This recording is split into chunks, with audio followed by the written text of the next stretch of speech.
Subscribe to Bisbo and press the bell icon. See boring news turn into enjoyable stories.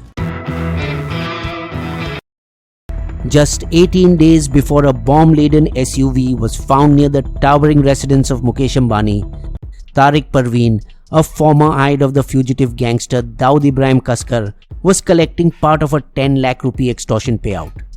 This dry fruits trader from Dongri area had received multiple threatening calls.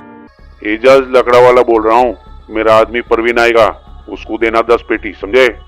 Unknown to Lakdawala or his collection agent, Mumbai Police's crime branch had tapped their phones and sent in a team who intercepted him red-handed in the act, arresting him. Notorious extortionist Ejaz Lakdawala, friend turned foe of Dawood Ibrahim, in jail since his Jan 2020 arrest, seemed to be running his extortion racket seamlessly from behind bars. This was revealed post the shake-up in Mumbai police in the aftermath of the Ambani bomb case by the newly appointed acting DGP Sanjay Pandey. Lakdawala's network includes police officers who would even decide whom to target and what amounts to extort.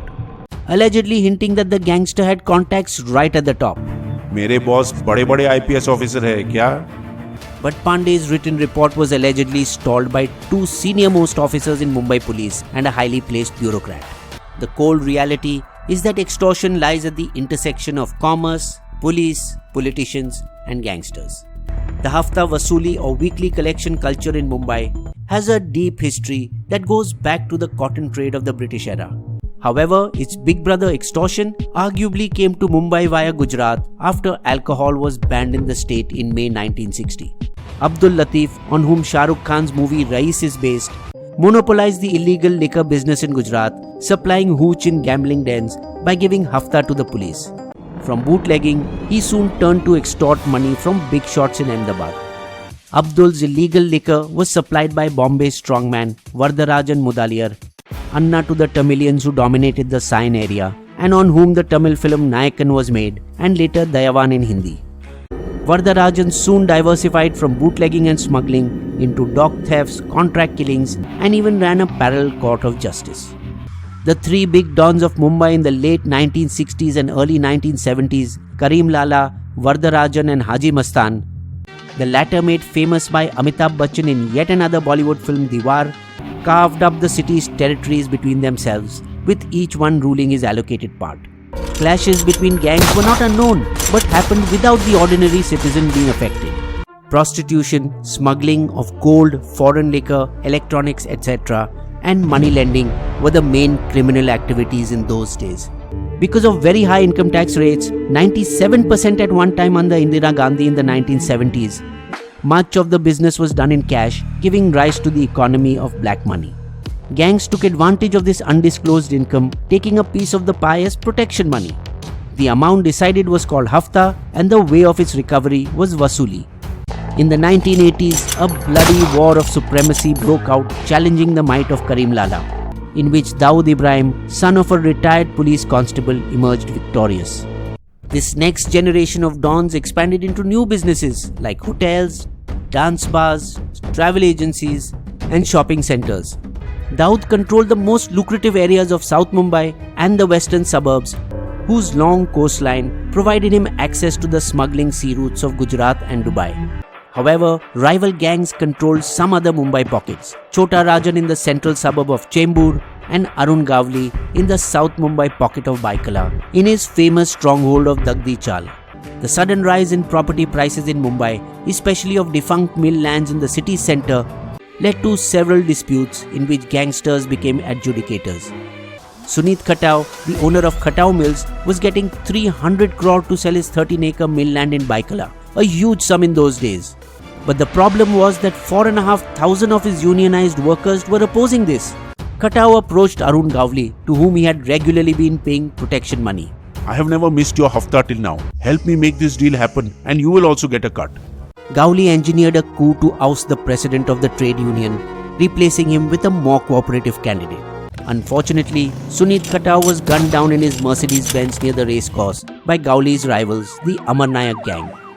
Now add drug trafficking, illegal arms trade, fake currency rackets, and contract or supari killing to get a full idea of the expanded hafta-vasuli network.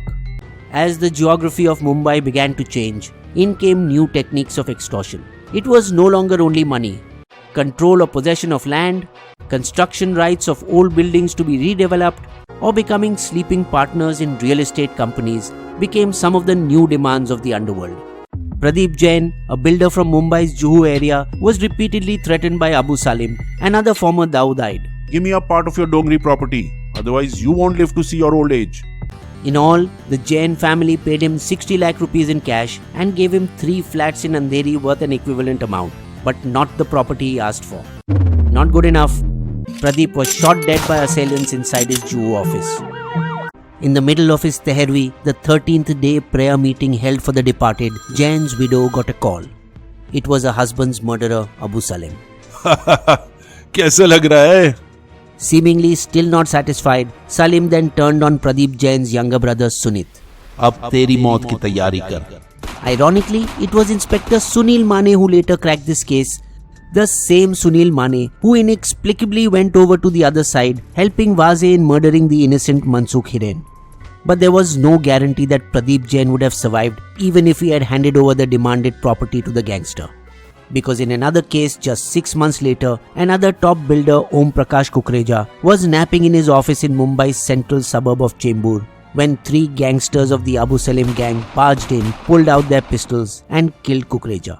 Asked later in court why he did that, Abu Salim shrugged it off. Kukreja was paying hafta to Chota Rajan and was also his financier. He neglected my demands. I had to do it to cut out Rajan's finances.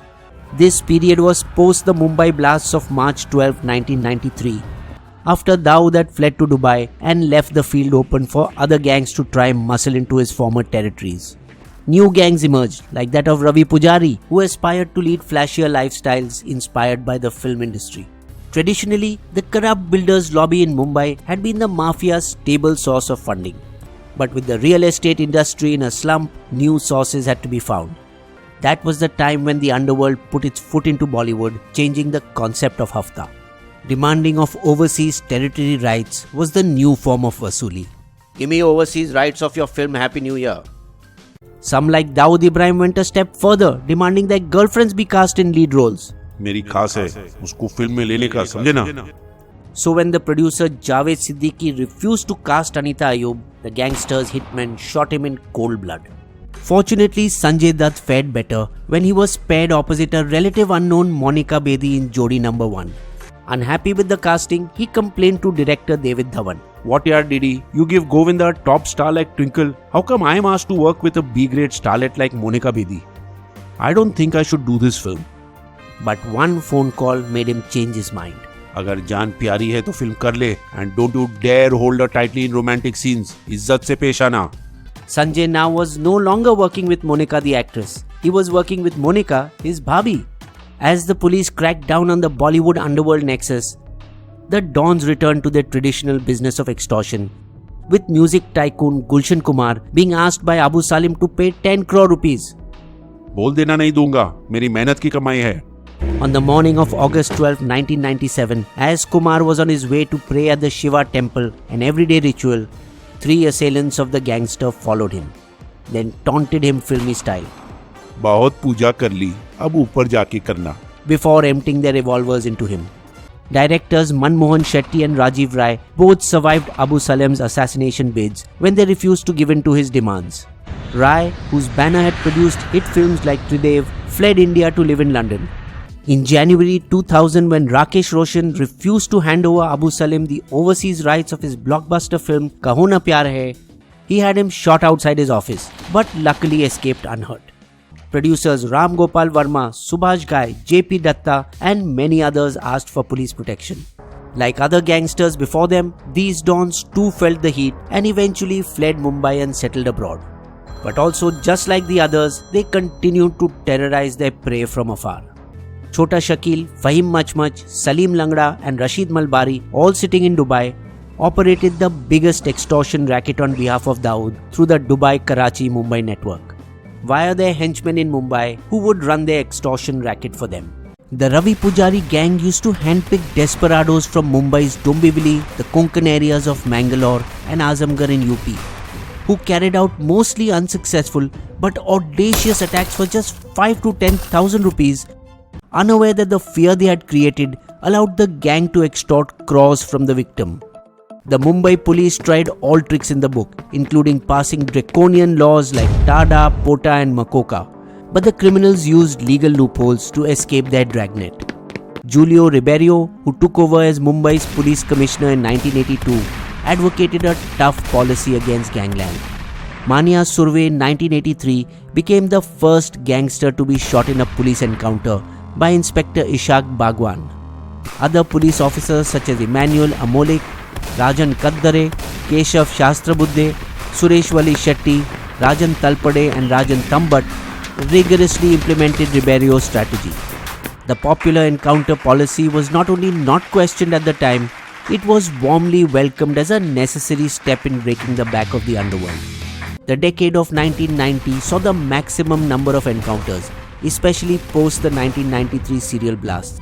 Probably the most famous of which was when Mumbai ACP A.A. Khan ambushed a flat in the Mumbai suburb of Lokhandwala complex, in which Maya Dolas, a trusted Dawood Ide and his 4 associates were holed up and shot them all dead. The operation was dramatized in a popular Vivek Oberoi film, Shootout at Lokhandwala. The policy of teaming seniors with an especially recruited team of juniors, among whom was one Sachin Vaze, was particularly successful. Excused from the grind of daily policing, each team specialized in the tactics of different gangs and went after them. Gavli was so terrified of Inspector Salaskar that he would surround himself with an army of women in his hideout at Dagdi Chaul. This elite IPS batch of 83 is believed to have eliminated a combined 1,000 gangsters and was trained for their role by the highly respected former DGP Arvind Inamdar at the police training school Nasir. But this encounter strategy had its drawbacks too. The lure of easy money also pervaded into the rank and file of the Mumbai police.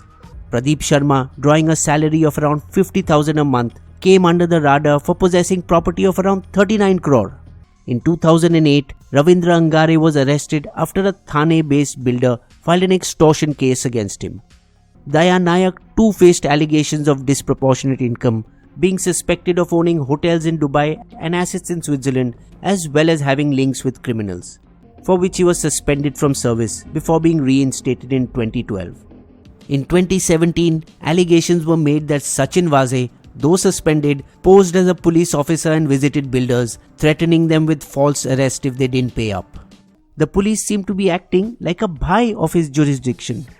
That could be the reason why in 2008, several senior inspectors refused promotions to the prestigious post of Assistant Commissioner of Police, as they would have had to relinquish their police stations, which were their fiefdom. In 2013, another 22 inspectors from Mumbai and Navi Mumbai also refused promotion. They too, like dons before them, graduated from small-time extortion for breaking traffic rules and collections from street vendors to extracting money from bars, restaurants and illegal construction businesses. Soon extortion became institutionalized and the spoils often shared up the hierarchy, with politicians taking their share, which partly went to fund elections. The encounter policy had helped in ridding the city of gangsters. But now if cops are replacing them, then what shall be the remedy for that? Bisbo's limerick. Mumbai was once the gangsters' zone. They ruled by the gun and made the city their own. But the cops fought back and cleared the stack, only to take the place of the thugs that they themselves had overthrown.